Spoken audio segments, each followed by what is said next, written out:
this where we'll have some discussions. It'll be nice if the groups are pre-prepared, if that's even a word. Bismillah, alhamdulillah, wa salatu wa salamu ala sayyidi wa mawlaya rasulillah wa ala alihi wa sahbihi wa man wala. So this is what I started with last week. Now last week, Monday, we did it Monday after Isha, and not a lot of people showed up because the timing wasn't very great. So we decided to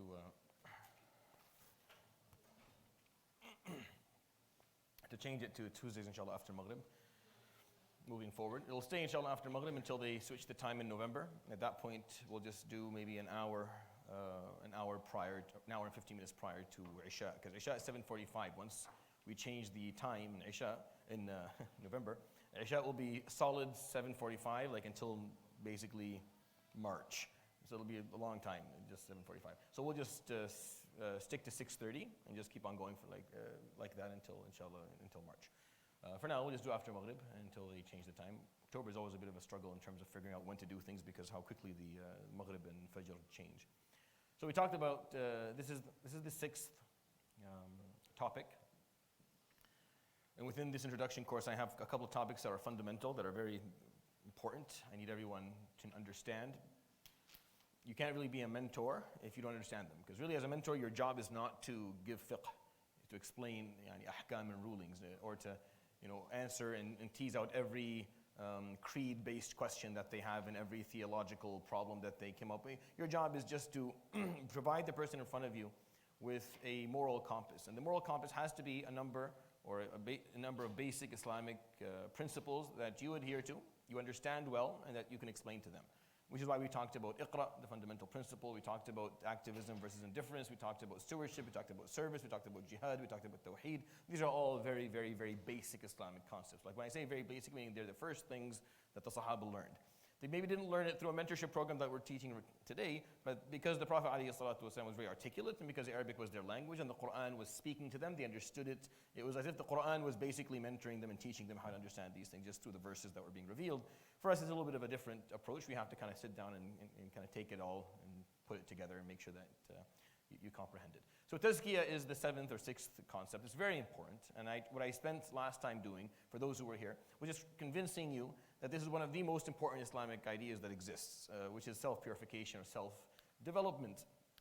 And I did that by just explaining why did Allah subhanahu wa ta'ala send the prophets and messengers. There are 4 reasons that the Quran records 3 times, right? He talks about يَتْلُ عَلَيْهِمْ آيَاتِهِ يُزَكِّيهِمْ يُعَلِّمُهُمُ الْكِتَابَ وَالْحِكْمَةَ. It's 3 times in the Quran. One of them is in Surah Al-Jumu'ah that we recite every Thursday night.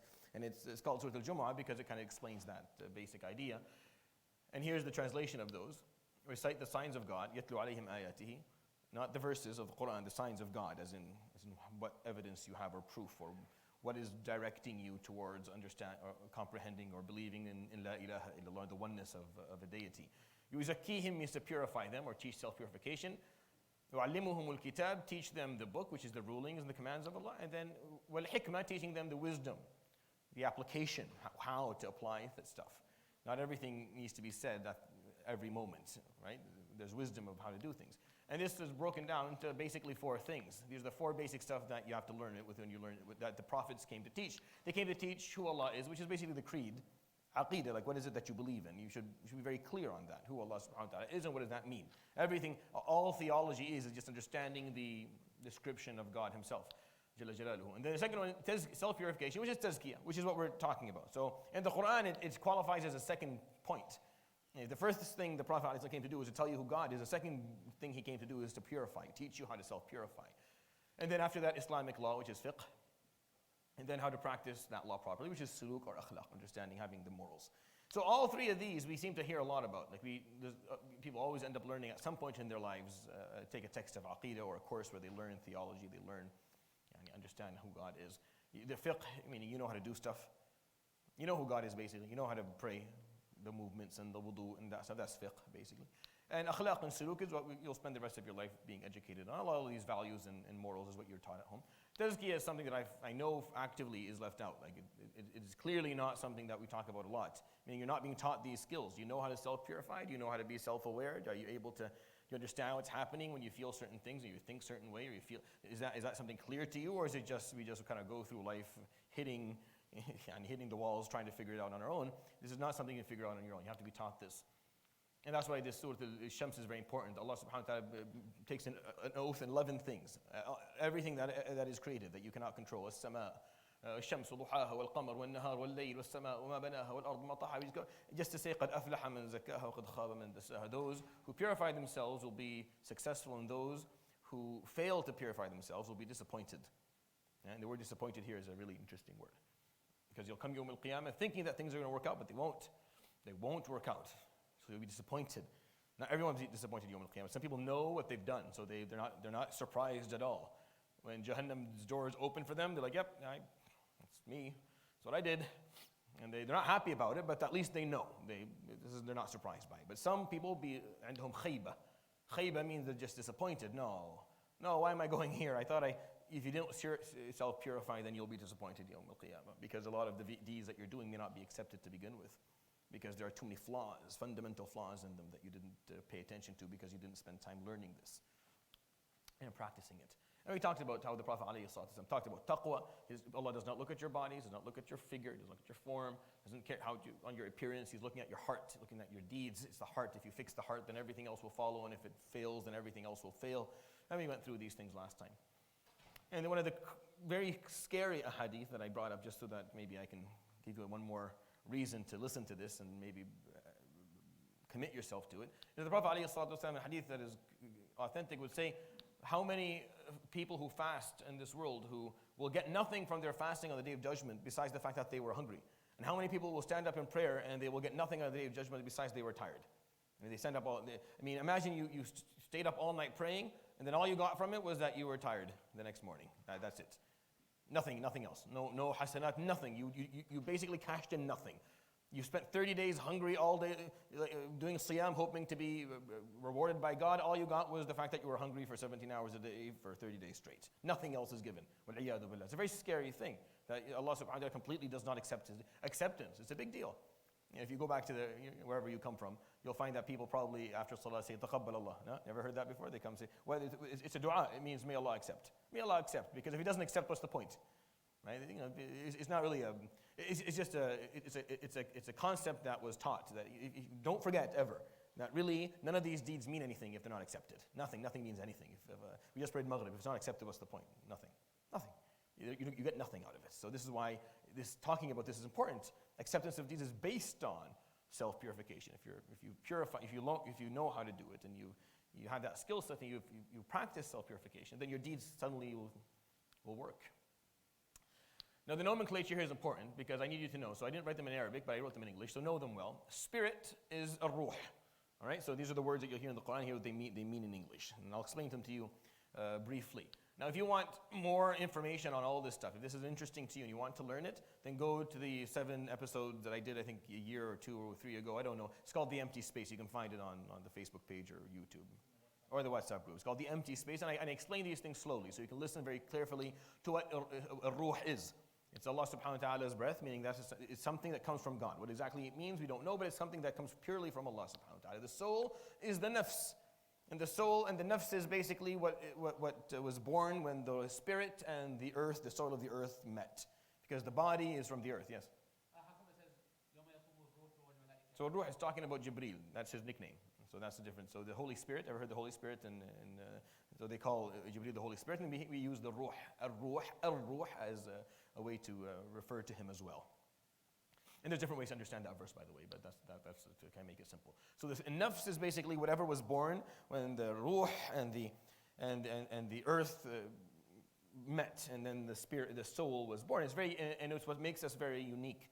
The malaika are made from one thing, it's nur. The jinn are made from one thing, nar.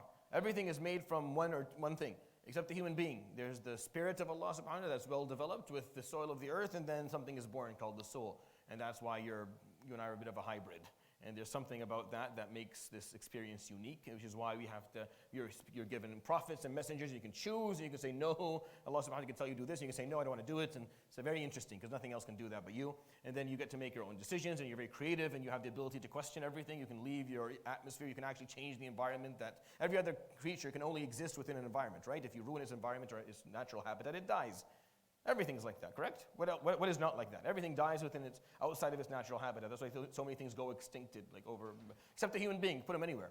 We look a bit different, but we make it. You put it in Africa or in Alaska or put us in North America, South America, Asia. We look a little bit different, but we find a way to make it work. And not only do we do that, we have the ability to actually ruin the environment or change it or actually control it and affect it, which is something that no other creature can actually do. Consciousness in the Quran is al-fu'ad. Your consciousness is basically how you identify yourself. This is how you understand you. How I understand me is I understand my consciousness. That's who I am.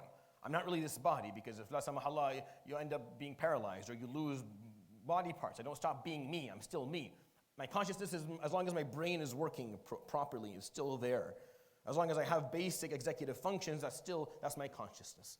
It's something that exists that we can't even, till this day, medically, we don't know how to point it out. We take the brain, we look at it, and we poke the brain with electricity to see how people, and then the hand goes up and the eyes close and you see something. But still, we can't figure out what exactly is what is consciousness, and how do you define you, and how do I define me? It's very difficult, and we don't understand it. But that's what the word fu'ad in the Quran basically explains, is your consciousness. The subconscious, which is the heart, or al-qalb in the Quran, is a very specific word. It's the part of you that is just absorbing the periphery. It's the part of you and I that absorbs the periphery, that which is not directed to it. If you ever find yourself singing along a song that you've actually never sat down and listened to before? Why? Because maybe every time you drive, you turn on the radio, I find myself singing along commercial tunes sometimes. Because you turn on the radio and then you don't pay attention, and then my heart is basically just taking it in and absorbing it, and it's becoming a part of me. And then I didn't even realize everything that you listen to, you see, that doesn't. Right now, maybe you're paying attention to me, maybe you're not. But if you're paying attention to me, then that's what you're taking from your consciousness. Your subconscious is picking up everything else about this room. It's picking up everything else. Everything else is being slowly absorbed. You bring a child to the masjid, they don't listen to a word you say. They don't care what you're teaching. It doesn't matter. But their subconscious is basically absorbing everything around them. They're absorbing the space and the atmosphere and the environment and the ease and the peace and the love. And that's why they'll come back when they're older, because they were happy at one point. They don't even know why. It doesn't necessarily even have to be properly defined for them. But their subconscious will always is absorbing, and that's the benefit. So if you come to the masjid, even if you don't do anything, you just sit there, your heart is benefiting because it's absorbing a lot of good, even though you don't necessarily want to. Even though you're sitting here, you don't want to come here. But that makes a difference for you in the long run, which the heart is. And then the conscience, you see, in English, you know the difference between these things, right? Or are you not? It's important to understand this terminology. It's very important for you. Conscience is that piece of you that keeps on, when you want to do something wrong, and remind, I shouldn't do that. That part of you is a conscience. In Arabic, they call it al-damir. It doesn't exist in the Quran. The Quran calls it an-nafs al-lawama, right? In Surah Al-Qiyamah, an-nafs al-lawama, the blaming part of the soul, right? The blaming part. And that can become strong or weak based on whatever. All of these, by the way, can fluctuate in terms of their effect and their strength and their ability to help you make decisions and how much they control you. The nature of the soul, the convictions of the soul. These are two different things. The nature of your soul, listen to this carefully because it's important. The nature of your soul is that it cares about one thing and one thing only, your survival and your betterment. That's it. It cares about, there's two things, but it's one thing altogether. It wants you to survive and to be better than everyone around. It doesn't want anyone else to survive more than you. Like, it wants to give you the most and the best of everything. That's how it sees it. But it doesn't understand certain things. That's its nature. That nature is important. If you take away that nature, if you take away the nature of the soul wanting you to have more and to survive and to go farther, then basically you can harm yourself. You'll get harmed. And people who have some problem with the nature of their soul for whatever reason end up not being able to go very far in life, and they require a lot of psychiatry and still don't make it. So the nature of the soul that it wants you to be better. That's why whenever you're sitting and if you have people come over for food unexpectedly and there's not enough food, there's a piece of you that's inside that's calculating how many pieces there are and how many people there are, and you're getting upset. Deep inside you're upset that there's not going to be enough. Right? The calculation is happening subconsciously. You don't even know, but it's happening and you're upset that you're not going to get a piece. That's because that's the nature of the soul. The soul's like, no, we need to eat first. We need the ones. We should eat first so we can survive. That's how it wants to function. Now, even though you're like, no, we'll be fine. Like, I'm way overweight anyways. I'm fine. If I don't eat today, I'll tell you. But it doesn't understand that stuff. So the soul doesn't have the ability to understand certain things. That's why the convictions of the soul are important to understand as well. Has convictions, has beliefs. That anything that is not immediate is not worth waiting for. Pleasure and reward should happen now. There's no such thing as something later. Doesn't care about planning, doesn't see the future. You tell it you'll get something later. Nope, not interested. I want it now. If I don't want it now, then I don't want to do it to begin with. That's why it's hard to study. That's why it's hard to explain to a child that you'll get this later. Well, it doesn't, because the child doesn't understand that. Their soul is still not developed enough, so they want it now. You say, no, after ghada, after we eat, we'll give you this piece of, they want it now. And they'll keep on screaming until they get it, because they don't comprehend delayed gratification. They just don't understand it yet. And that's how the soul doesn't understand. You have to spend a long time explaining to yourself that we can't have there can't be something in it for us all the time. Inshallah, we'll get things at Yawm al-Qiyamah, but it doesn't understand. It takes a long time for it to understand. And you don't want to change all of your soul's convictions. Some of those convictions are good. It wants you to be on top. That's a good thing. You don't want your soul not to want that, because if your soul sees you to be, it's your biggest, your soul is your biggest fan. Your soul thinks you're amazing. Your soul thinks you're the best thing that ever is and ever was and ever will be. That's what their soul sees. You have to be on top. It's a good thing to have. That fan is awesome on the inside. However, if you don't tame it to a certain degree, then it can blow you out of proportion and end up harming you, because it doesn't understand that maybe merit is needed in order for you to be the best. If you have nothing, then maybe you shouldn't be seeing it that way. On the other hand, if your soul loses that conviction, and you lose self-esteem, and you don't feel like you're worth anything, you have very low self-worth, that's very hard to fix. Most of the tazkiyah doesn't really fix the other part. It doesn't take a soul that is sick. A soul that sees no self-esteem to itself, you need professional help. You need serious professional help, because Tazkiyah talks about a soul that is trying to blow you out of proportion and bring you down to earth so you can understand how to use it. But the opposite is a problem. That's why we don't want to take away these convictions of the soul. That's why people who are abused and mistreated go through a lot of trauma, and they lose the basic convictions of their soul. Their soul, the nature of it starts to change, end up struggling a lot in life. You can understand, just by these basic things, you can understand why it is there's so many different mental illnesses that exist in the world, just based on these basic, simple concepts that Islam has talked about for a very long time. All the prophets have explained these basic ideas. Yes? So even if somebody, if two people are engaged in the same destructive behavior, if one of them has come to it because I guess like the soul has gotten too full of itself, so to speak, whereas the other person came because of that, came to it because of the other thing you mentioned. Yeah. The Low self-esteem. Yeah. Self-esteem, then those would require separate. Yeah. If anything, low self-esteem is difficult to fix. Very, very hard to fix. If the soul loses its convictions, it doesn't believe that you're great anymore, that you can do great things, that's a whole different ball game to fix. The soul believing in you is what the norm is. That's a default. So you just take that, and then you have to learn to tame it a little bit. You learn to kind of take off its rough edges and teach it how to kind of understand things properly, and then use that power, because it's a great fan to have. It's someone who always wants you to be the best, to get the most, to go as far as you possibly can. That's great. It's a great fan to have. If you lose that power, you lose that driving force inside of you, it's very hard to motivate yourself to do anything. That's why severe depression is a huge problem. It's a huge problem medically. We don't have great, till this day, you speak to psychiatrists, it's very hard to deal with, it's very hard to treat, it's very hard to remove people from that type of state. It takes years and years and years to remove them from clinical severe depression to a state where they can take care of themselves, they can function normally, they can relapse really quickly.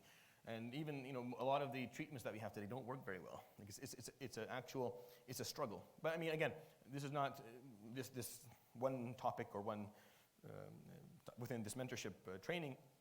The program is not meant to become a comprehensive explanation, but you can go back to those 7 lessons. Even those aren't comprehensive, but they're enough for you to kind of hear some of the explanations and have some more understanding of what it is that we're talking about. All right, so that's a nomenclature I need to know. And then we talked about this, the virtuous and vicious cycles. So this is something, if you go to any psychiatrist, they'll talk about this, but this is something that Islamically has been explained for many, many years. I call it the cycle of life, but you can call it whatever you want, but that's how I refer to it. It's very simple. You see, all these 3 things affect each other. I stopped here last week, and I wanted you to think about it, and I wanted to, because I saw a lot of people weren't here, so I wanted you guys to get a chance to hear it. This is very important. This is probably the single most important piece of information that you'll walk away from this whole mentorship training with, if you understand what this means. Understand how here's what I want you to think about for a moment. Do you control, out of the 3 things there, what do you control? What do you have direct control over? Out of the 3 things that are up there, what do you have direct control over? Actions. What about thoughts?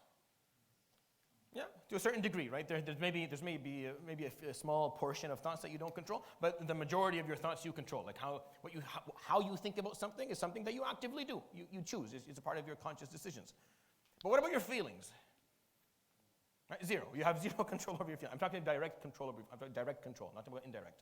So you have 100% control over this, 70% control over this, and zero control over this. This is a very important cycle to understand. This is how our lives work. But they all affect each other, and it's a cycle, meaning they reinforce one another positively and negatively in whatever direction they're going. So if you have feelings that are negative, those negative feelings will reinforce negative thoughts, which will reinforce negative actions. And the cycle will keep on going. If I don't like someone, I'll think badly about them, and I'll harm them, which will make me feel worse about them, which will make me think more bad things about them, and then I'll harm them even more, and then I'll feel worse about them, and it keeps on going, and it never ends. It just keeps on going until you break the cycle somewhere. You have to break it somewhere. You have to interfere. So you can't necessarily break it with the feelings, because the feelings, whether you like someone or you don't like someone, you like something or you don't like something, you love it or you hate it, that's something that just happens. It's just a feeling. You're not accountable for a feeling. You're not accountable for how you felt. You're accountable for the thoughts that you generated based later on and then the actions that you did. And if you actually have a bad feeling about someone or about something, but you continuously think about it in a positive way, and you do good things, where you actually follow the Quran, idfa billati hiya ahsanu fa idha alladhi baynaka wa baynahu adawatun ka'annahu waliyyun hamim. Always push forward the best, and then if you do that, then the one that you have animosity with, your enemy, will turn into your best friend. You control these two things, and if you change your thoughts and change your actions, then your feelings will change as well. And the way that you feel about someone will also change. I'm going to tell you a really stupid story. So here's a disclaimer before I even tell the story. But this is a story that exists in a lot of in a lot of cultures, sorry. And it's a folklore story, but I've always liked it. The story is that a young lady who got married to the love of her life hated her mother-in-law. She hated her, and her mother-in-law hated her back. And her mother-in-law, if you live in the Middle East, mother-in-laws can be very, very problematic. Maybe here you can go and live in Halifax and you don't see her, but no, there, mothers-in-law you'll live with her in the same house, and it's just a nightmare. It's very difficult. So she didn't like her, she hated it, and she kept on hurting. It was so bad that this lady went to an elderly pharmacist, and she asked him after time and time going in, getting herself comfortable, finally she asked him, she said, I want something so I can kill my mother-in-law, but I don't want to be traceable back to me. I want something that I can get rid of her because she's making my life hell. So the elderly pharmacist said, all right, I have this oil here, this zayt. This oil here is untraceable. There's poison in it. You just take it, and every evening, just massage your mother-in-law's shoulders and back with it, and within 30 days, she'll be dead. Yeah, and no one can ever trace this back to you. You'll be fine. So she takes it, she's very happy, she goes, and she starts doing this to their mother every single evening. After 25 days of doing it, of course, she's massaging someone every day. They chat, they get to know each other, they're much more relaxed. She starts to love her mother-in-law. She goes to the pharmacist, she says, please, anything to reverse this, if she dies, I don't want her to die. So the pharmacist laughs and tells her there was nothing in it to begin with, you fool. I just gave you zayt and gave you something to do that was kind to her, and if you did it, most likely things will change. So it's a stupid story, I know, but the idea is very simple and it works.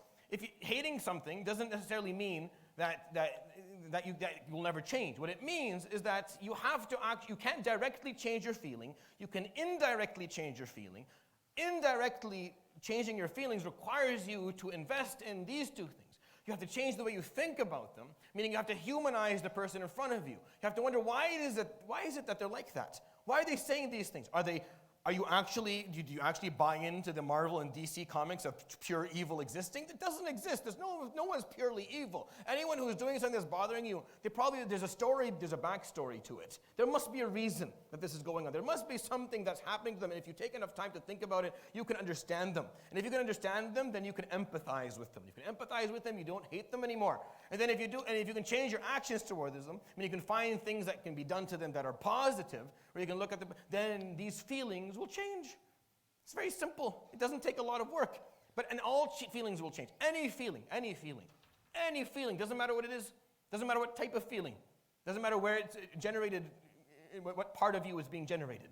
A feeling is a feeling and it can change. Whether it's an attraction, whether it's an addiction, whether it's an admiration, whether it is despise, whether it's arrogance, or whatever it is, if there's a feeling inside of you that you can identify, I don't like, this is not a good feeling to have, then you are able to control it.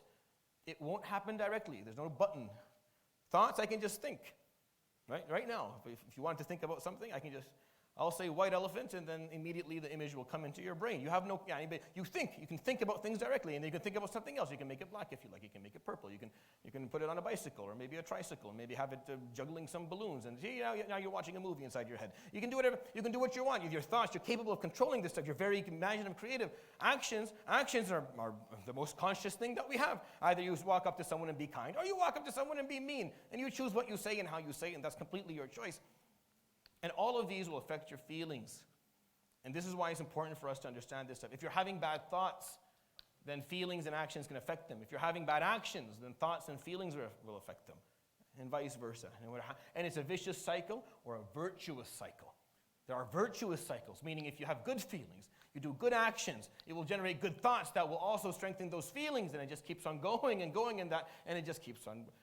That's why when we talk to people who are married, who've lost connection, just go on to this. Simple. You don't like her anymore? Fine. What are you thinking about? Ask any spouse. What are you thinking about your spouse? About your significant other when they're fighting? The worst things, the worst thoughts that exist. Honestly, they're thinking of things that are they can't even. They're so horrible. They can't even articulate them. Change what you're thinking about. Change your thoughts, and then change your actions. Change how you actually behave. Change what you do towards the person. Show ma'roof, be kind, and then slowly the feelings will also change. But we don't like that. The nafs doesn't like anything I'm saying right now. Now, the nafs is completely against everything that I've just explained. And it wants to do whatever it feels like. And it will try its best to force you to do whatever it's feeling. If it hates something, it wants you to completely trash it, to think everything negative about it, and to harm it to the best of your ability. That's what it wants. Breaking this cycle is basically just telling the nafs skuti. No more. Be quiet. Here's what we're going to do. We're going to change this feeling.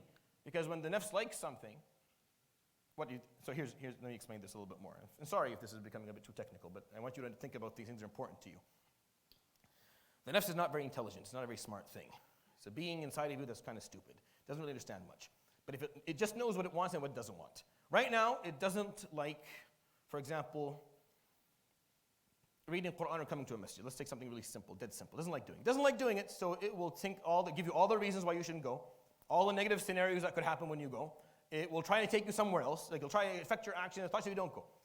But after a while, you don't listen to it. You have good thoughts about the masjid. You come anyways. You read the Quran and you think good things about the Quran. After a while, you start feeling differently about the masjid. You start liking the masjid.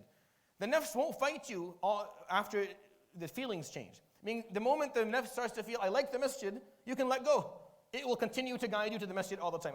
So sometimes you can use its power, its continuous motivation, if you just change a little bit of what it believes and what it feels. Once you change its feeling, it starts to like the masjid, the nafs will take you. That's why, and anyone who has ever tried to bring a younger teenager to a masjid knows what I'm talking about.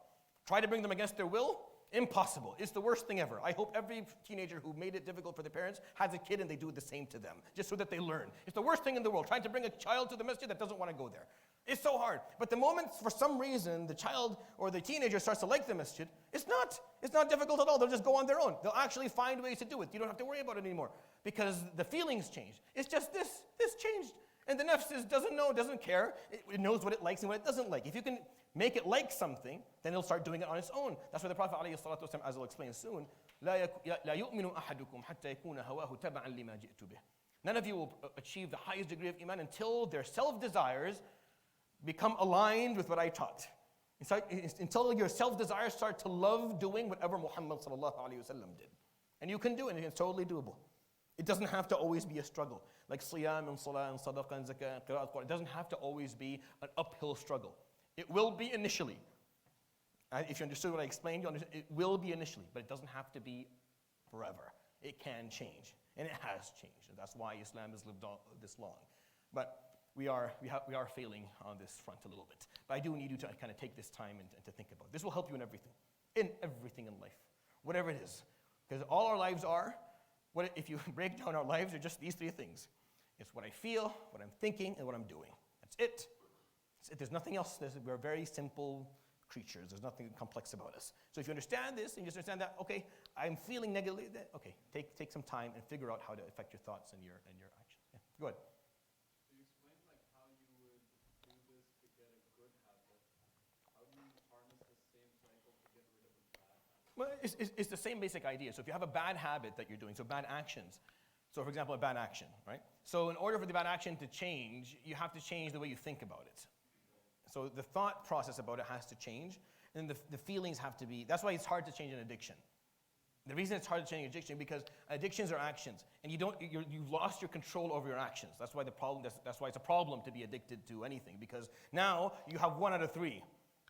Now you're out there, you're in a fight, and you have only one tool. You have only one weapon, and there's 2 fighting you. Your feelings and your actions are against you. But if you don't have an addiction, it's easy because your feelings are pretty weak. If you have the actions and the thoughts and you're using them and utilizing them appropriately, you can totally beat them. But when the actions are against you, it's hard. That's why addictions are difficult specifically. That's what you're asking me. Addictions specifically, they're very difficult.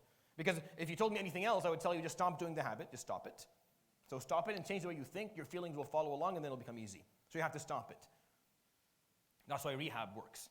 Because you go to rehab, you stop you're forced. You basically, it's kind of like saying, here, tie me up to a tree so I don't do this anymore. And they do. And then you don't do it. And then if you actually invest in rehab, that's why a lot of people go to rehab don't end up getting better, right? Because they didn't invest in this. They thought if they just did this, it would be enough. No. If you just stop the action, but your thoughts and feelings are still the same, you're going to go back and do it 100% once you're out. But if you stop the actions and you take time and you rewire your brain in terms of what this is, if you take time, this is not meditation or someone putting electrical probes to your brain, and no, it's just you engaging in deep thought, where you take and you analyze and you maybe have someone that you can speak to, because sometimes you need to say things out loud so you can hear yourself, so it can kind of ricochet back into your brain so that you can actually comprehend it. And once your thought process changes, you say, this is the worst thing that I've ever done in my life, and you stop doing it, then, and of course the action is not just stop doing it, but stop doing anything that can lead to it. Right? وَلَا تَقْرَبُوا الزِّنَا. Don't come near it. Don't come near it. I mean, don't do anything that could lead later for you to perform zina. So it's not only to stop doing the action, but don't do anything that is the first step towards doing something. So someone who, and by the way, these are studies that are well recognized and highly published, and published in large journals with huge numbers of people, that only specific socioeconomic statuses end up having problems with drugs. A lot of you here, the word is just, okay, yes, people have problems with drugs, but you never actually had the temptation. The problem was not stuck in that, right? Because, why? Because the circle that you lived in didn't have it in it, and it wasn't something that you were faced with. The people who are living in circles, that there's a lot of people who are doing drugs, that's where it becomes difficult. So if you're like, I didn't do rehab, I'm not doing drugs anymore. Are you still hanging out, action, with people who are doing it? Yes, then you are at a very high risk of going back into it again. Understand the problem? So it's not only enough not to do something, you can't be hanging out with people who are doing it or think fondly of it or encourage it or aren't against it. So sometimes it's just about, if you want to get rid of a bad habit, let's not go to addictions in terms of like substance abuse. Let's just talk about something simple, which is actually what the case study was. You were supposed to spend some time doing this yourselves, but I'll give you an idea. The video games. I know this for a fact because I know people, and I know what they're video games. People are spending. Okay, that's video games. Phones. Take out your phone. Tell me what your weekly, every Sunday tells you. How many hours are you spending a day on your phone? If you're less than 6 hours a day, I'll give you something. No, I won't give you anything. But honestly, people are ranging between 4 to 5 hours a day, 4 to 7 hours a day on their phone. Think about that. If you're doing 5 hours a day on your phone, look, I have people in the halaqah right now on their phones. They're having a great time. They can't even turn it off during a program. So you're on your phone for 5 hours a day. That's what? That's roughly 20. That's more than 25% of your life. You are sleeping 30% of your life. That's default. 30% of your life is gone. You're living on the 60% of your existence because you're sleeping 30%. If you're taking another 25% out of 60%, what's left? 35%? Ya Latif. You have not enough time to go to the bathroom and eat. Nothing's left in the day. Wallah, there's nothing because you're. So how do you get rid of this habit, this action, this addiction?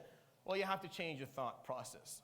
And then you have to remove yourself from the vicinity You have to take it away. You have to get rid of the app. You have to here's my phone, don't give it back to me for a week.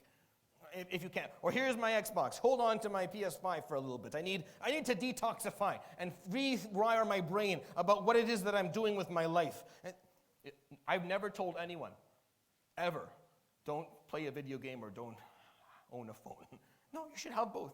But if you don't have the self-control to moderately use it, then you need to help yourself, and you need to ask for help, and you need to remove the reason for the addiction for a while, and then give yourself time to rewire up here and think about it. Why is it that I'm doing this, and what's missing in my life? Why am I not fulfilled? Am I upset? Am I depressed? Am I running away from something? Am I scared? What is it? Why is it that I'm spending so much time on this useless activity that I know is useless? Then you give yourself that time. You get yourself stronger, you give yourself good habits, and then you bring it back. And if you want to play an hour a day of a game or something, enjoy yourself. It's great. Unwind that way. It's not a problem. But the issue is that if you can't control, so the question that you're asking me is important. We're going to come talk about it later, but since you brought it up, might as well do it now. Is that when actions become addictive, that's where you have to actually take steps and remove things out of your vicinity. Whether it's going to rehab if it's a substance abuse issue, or you have to get rid of certain things. Get rid of certain things and put them away. It's just for yourself, so you can detoxify. So you can affect this cycle. So you can get rid of the action, start working on your thoughts, your feelings will change, you'll stop wanting it as much. So I have these discussions sometimes with people who play, especially those games, the first shooter games, whatever they call them. Call of Duty and all that stuff like that, right? Those who play those games, they become extremely addicted. I've never seen anything like it before. Like I play FIFA here and there. It's fun. Like I enjoy it. I love playing soccer. It's my thing. But I don't feel towards it the way these people feel towards their game. Like I don't care if I go for like a week or two and I don't play. Whatever, it doesn't matter. I can go for years and years. I don't play, and it doesn't bother me at all. But then I find them where they can't imagine their life without it. They can't think. It's a big part of who they are. Their scores or whatever, their numbers or their rankings or their teams or whatever it is that they're a part of. It's a very important part of who they identify as. So they can't imagine themselves not having it. So I say just do it. Just rip the Band-Aid off. Get rid of it for a while. Lose your thing. Lose it. And then you'll feel like, I'm fine. I don't feel bad anymore. Then you give yourself time to reassess. Why did I feel that way about that stupid game? And why was it taking up so much of my time and money sometimes? I know people who spend in the hundreds of dollars a month, on these things to get, what do they call them? No, just sometimes skins. It was skins. I was told this, that people actually spend money, and it took me a while to understand it, but apparently a skin is just how your player looks to the other player. Like there's nothing, it doesn't do anything. You're not a better, you don't have a better player. He just is wearing something that's different, and you're going to pay like $100 for it. So it's just very interesting that this is something that matters. Again, what you're doing right now is you're just thinking about it. Does it make sense? Outside of the world, does it make sense to do stuff like that? And it obviously doesn't, but people do it, and you probably have done it before or wants to do it. So why is it, and how do you change it? You have to change it. You have to detoxify and get rid of stuff, and then change the way you think about it until your feelings change. Then you can maybe represent it. You can bring it back into your life, but you'll deal with it moderately. Okay. So feelings are influenced by the subconscious, the heart. Because you're probably wondering, well, how do thoughts and actions affect feelings? Here's the mechanism. The mechanism is when I do something good and I'm focused on it, my subconscious is listening in the background. My subconscious is noticing, we feel better when we did the good thing. Look, everyone around you felt better when you did it. And it's filling its checkbook. Oh, this is actually really nice. The subconscious is just kind of focusing on the periphery. You thought a good thought, and you took time and you broke it down. Your subconscious is listening to the discussion. It's picking it up. And then the heart, as it's taking from what you're seeing and what your heart has, is basically like a basin. And then everything that comes through your eyes, your ears, your brain, and what you do is just like a river that just fills up that basin. So whatever you fill the basin in, it will turn into feelings later on. Like it's like something you see in Harry Potter. It's just like being mixed into this basin, and then after it'll turn into a feeling, right? So whatever it is, if you look at haram and you listen to haram and you think about haram and you do haram, what do you think your feeling is going to be? Halal? No, it doesn't work like that. It's going to turn into something very, very problematic. If you think negatively and you see negativity and you hear negativity and you do negativity, it just turns into that. So if you have a mix, then you'll have mixed feelings. If you do a little bit of good, a little bit of bad, here a little bit of good, here a little bit of bad, do a little bit of, see that it's just a mix, then you're mixing, and then you'll end up with mixed feelings that you don't even understand. That's why people are so confused. They have no idea. Do you like, I ask questions, do you like this? I don't know. What do you mean you don't know? Either you like it or you don't. I don't know. What do you mean? That doesn't make any sense. You have to know if you like something or you don't. I don't know if I like it or not.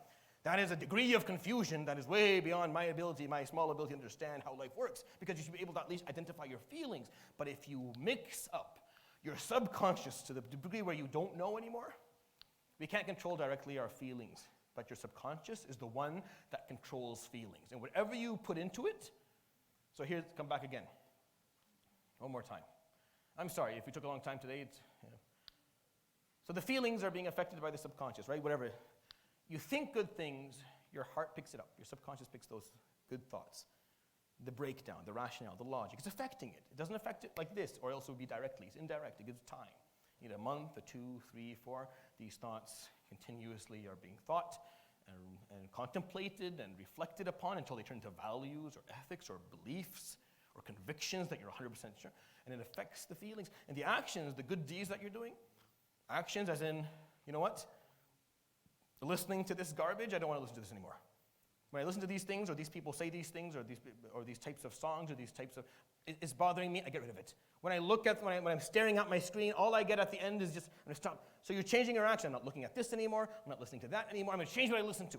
I'm listening to something different. I'm listening to something that's much more helpful for me. I'm listening to a podcast that actually adds value to my life, that helps me figure out who I am, teaches me something I didn't know about myself or about my deen. I'm going to look at something that, I'm going to stop staring at a screen. I'm going to stare at it. It's going to be something that's going to teach me more about what I need to know. So these are actions. You're changing the input. You're changing what's coming in.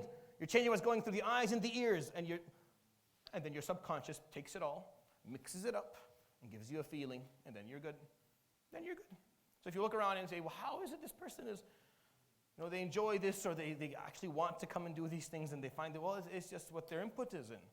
It's what their input is. What is your input? What are you bringing in? What are you subjecting this poor heart, this subconscious to? What is it listening to? What is it hearing? What are you thinking? What are you doing? And if you can figure out that, then the feelings will become a very easy thing for you to manipulate in this life. I've given a lot of examples of this, like in the Tazkiyah halaqah that we run, right? So I gave people, it's okay, I'll tell them, so don't feel bad about it. So I told them, make dua for someone you hate, okay? That was the exercise. You have to make dua for someone you don't like.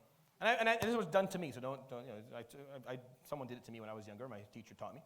So what happens is you tell people to make dua for someone you hate, and they come back next week and they said, well, I did, but I didn't mean it. I didn't really mean it. I didn't care about them. Like, I made dua for them, but deep inside I was like, I don't really hope for it, but I'm saying it anyways, right? Because they haven't learned how to do that yet. Because you can't just change the way you feel towards someone. Or if you actually make dua for someone that works, you have to contemplate. You have to humanize them, and you have to empathize with who they are. And then if you make dua for them, and you make it, and you do it sincerely, so there you change a thought, you change an action, and then suddenly you stop hating that person. You don't hate them. It takes a while. It can take weeks, sometimes months. And I gave the example that happened to me. I used to play a left back. It was really good. Very good in soccer. It was a big part of my life. And then someone maliciously tackled and tore my ACL. And 3 surgeries later, I still can't run. Until this day, I can't play anymore. That's it. I can't stand up straight. I just can't do it. I just don't have the ability to do it anymore. And that person was malicious. Didn't do it. Didn't go for the ball. Just went for me. And my sheikh told me to make dua for someone I hate, and I couldn't. It took me 3 months. I couldn't do it. I couldn't do it for 3 months. I could not do it. It took me a long time to actually be able to do it. But eventually, I was able to rewire my thought process about this person, made dua for them, and now they're one of my best friends. They never admitted that they did it maliciously, but they're my best friends. Never admitted. Yeah. Never admitted, but still today is one of my best friends, one of the people I talk to almost all the time. They live far away, but they're a friend of mine. I don't hold it against them anymore. Even though literally that one split second that they made a decision to be malicious changed the course of my life moving forward for something I love very much. It's not easy, but you can do it. If you change your thoughts and you change your actions, your feelings will come along. Your feelings are just whatever the nafs wants. If you can understand that, and your soul is like a child on the inside. It doesn't know any better. It's rooting for you and wants you to, but doesn't know what's best for it. Doesn't know where its best interest lies. When it affects this child's feelings, you have to change the input this child is getting. You have to change the thoughts and the actions, and the child will love something. It'll change what it loves and what it hates, and it'll help you along. And it's not that difficult. Okay. So here we're going to do, we're going to think, pair, and share. So discuss the cycle of life, the cycle that I just explained, right? I want you to each talk about an example of how a vicious or virtuous cycle has affected you in the past. Have you ever used your thoughts or actions to break a cycle or reinforce it? So after you've listened to this, I was hoping that if I gave it a bit of time, you would have you would think of maybe an example that you had in your life. Just 2 people at a time. Just take maybe the next 3 to 4 minutes or 5 minutes. Can we go 5 minutes, inshallah? Or maybe less? Yeah. So let's do 3 or 4 minutes. Just discuss everyone pair up and just discuss maybe give an example of maybe something that happened to you. And maybe you didn't use a part of this cycle to change it. Maybe you did. Whatever it is, just chat about it a little bit and give yourself a few minutes. Yalla, go ahead.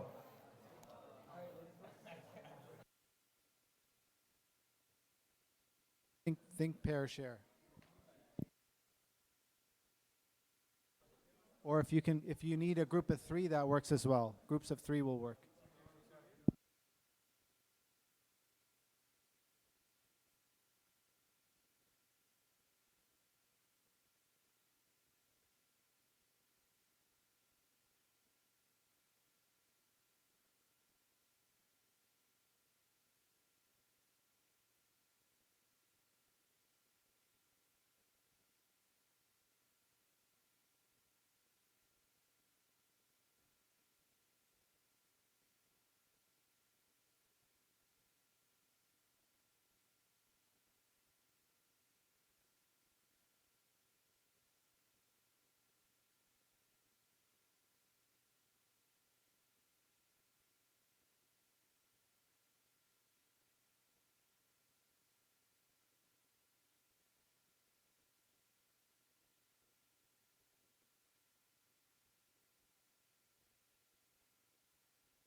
All right. So I thought I had a bit more time. I don't. So case 2 was more of a, we can do it. We may not be able to hear your answers, but at least you can discuss it. I thought I had 20 minutes, honestly. I looked at that number over there and I didn't see the number, I didn't think. So it's 8:10. So we have 10 minutes, but I think it's still worth at least having the discussion since we are talking about it. So the case 2 is just, it's simple. So either A or B, you can actually just choose whatever you want to talk about, or maybe Muhammad can do it. But it's the same idea. Discuss how thoughts can help break or reinforce a cycle. Give examples and what potential challenges or pitfalls might someone face. And the same thing for behaviors. Discuss how an action or a behavior can either break a cycle or reinforce it. Give an example of maybe how that would work, even if you, like I gave some examples, don't give me the exact same examples, but think of something else or maybe something you have. And then what potential challenges or pitfalls might someone face in trying to do that? Like why isn't, if it's that simple, why isn't everyone just doing it, right? Like, you're like, that's Sheikh, that's easy. So just think different, act different, everything works out. Why isn't it happening? What's the reason? And because there's a lot of obstacles, actually. I've oversimplified for you something that's very complex. If you understand it basically and are able to practice it, then you can probably figure it out. But still, there's a lot of pitfalls and challenges. So I want you to take the remainder of the 8 minutes to talk about this. And then next time we meet, inshallah, or next Tuesday, I'll listen to your examples and we'll have the discussion like a bit more openly. But I'll give you the remainder of the time, inshallah, to think about these ideas. So every group choose A or B, or maybe go through both if you want.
All right. So a few things before I let you go, maybe I'll hear if there are some groups who chatted about something want to share. We can hear. We have a few minutes to do it. So, but before I do that, I just want to point out on Mondays. So Mondays after Maghrib is when we're running the youth mentorship. The numbers are around 150, I think 160. The reason that we actually changed back to Tuesday after Maghrib is because I tried to make this after them, and then it became a zoo. So many, it's impossible. You couldn't do it. So there's a lot of them, and they're pretty young in their age, and we have a plan for them. But in order for us to be able to actually work with them, mentor them, and entertain this program, I'm looking. We have a number of mentors, but I want a little bit more, especially maybe university student, someone who's their third year and above, just because if you're younger, you're going to find it hard. They won't listen to you. Like you'll just be too young, so it won't work for you. Because we've tried this before. If you're too young, the kids won't listen. So I'm looking for males and females, maybe third year university, second year, and older, who are willing to come and on Mondays after Maghrib and help us out with the mentorship program. You don't have to be. It's not a lot that you need to do. We'll kind of guide you along, but we just need people to help mitigate, maybe just help us divide into groups. Help guide a conversation amongst certain things. If I give them a task, help them kind of just make sure they stay focused on the task, because younger people can get very. I was sitting here and no one was talking about anything I asked them to talk about, and they're right in front of me. So they're right here. They weren't even talking about what I talked about. So I can't. Younger kids won't do it. So I am looking for that. So if you are interested and you're in that age group, then just please talk to Abu Ali Muhammad Hamu. And if you know someone who may be interested in that, would like to commit just a Monday after Maghrib for an hour, then I would just talk to Brother Muhammad, and we'll add you to the list and the group. And it'll be helpful for us, inshallah, to, yes. Yeah, just speak to Muhammad, inshallah, after Isha. Anyone who's in this group, inshallah, is in the mentorship WhatsApp group. I did link, there's a registration, Jazakallah khairan, for everyone who's already participated. Highly encouraged for leadership, anyone that wants to go towards education. You're doing a natural kind of process.